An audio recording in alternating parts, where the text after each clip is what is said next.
और अभी आपको बताएं, अदाकारा हिरा मानी के साथ डकैती की वारदात हुई है।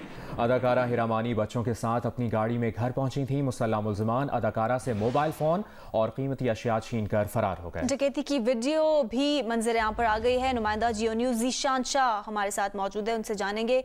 ज़ीशान, क्या तफसीलात हैं? जी देखें, बिल्कुल ये मारूफ अदाकारा हिरा मानी गुज़िश्ता शाम को जब अपनी फैमिली के साथ अपनी गाड़ी को लेके एक जगह आके रुकी तो वहाँ पे मुल्जिमान ने इनकी दोनों साइडों से दो मोटरसाइकिल से मुल्जिमान ने उनको इंटरसेप्ट किया, उनको घेर के गाड़ी की खिड़की से ही उनका मोबाइल फोन छीन लिया और मौके से फरार हो गए।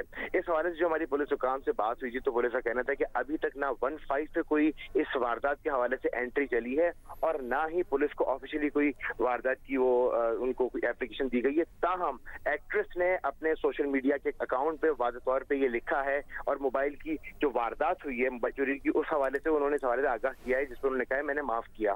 ताहम पुलिस की जानिब से अब एक्ट्रेस हिरा मानी को राब्ता करने की कोशिश की जा रही है। ताहम अभी फोन नहीं आंसर कर रही है, लेकिन पुलिस का कहना है कि इस वाकये को वाज़ेह तौर पर ज़ीशान शाह आपने अपडेट किया, शुक्रिया आपका।